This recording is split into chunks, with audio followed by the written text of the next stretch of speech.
J'ai vu cet hiver à Varsovie un bijou de la comédie, Le mariage de Nicolas Gogol. Agatha Agafanovna est une fille d'un marchand prospère. C'est une fille à marier avec une belle dot. Sa tante fait appel à une marieuse, Fiocla, qui lui présente des prétendants de choix. Agatha n'est pas toute jeune, mais elle est riche. Elle souhaite absolument épouser un noble. Que les méthodes pour changer les maris ont changé quelque peu depuis le 19e, le caractère des hommes n'ont pas beaucoup changé. Nous pouvons faire confiance à Nicolas Gogol, qui est un fin observateur et qui nous peint une drôlissime galerie de portraits. Et ce sont justement ces caractères qui sont les points forts de la pièce. Alors, nous avons un huissier, un homme très intéressé qui étudie scrupuleusement la dot et pour qui le mariage est une transaction financière.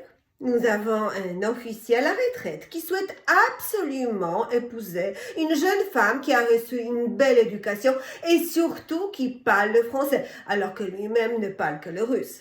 Il y a aussi un marin, un grand amateur de formes féminines très généreuses.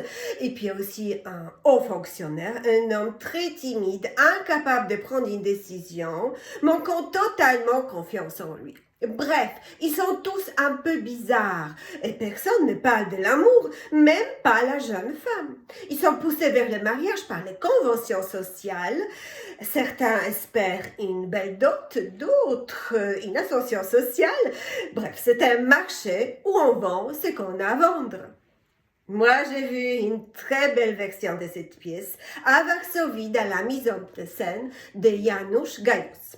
D'abord, on l'a pas rendu contemporaine, ce qui est un atout à mes yeux. Donc, nous avons le décor et les costumes. Et puis, la direction des comédiens est tout en retenue. Ils sont tous excellents, très convaincants, mais ils ne tombent jamais dans la caricature ni dans la grossièreté. Et c'est comme ça qu'ils nous font rire des faiblesses de ces personnages qui sont très drôles. Mais en même temps, ils sont un peu tristes, car incapables de trouver une âme sœur. C'est une très belle littérature, c'est une très belle pièce. Elle était montée il y a quelques années à la Comédie Française par Lille Bord. Bon, je pense qu'il faut la revoir, hein.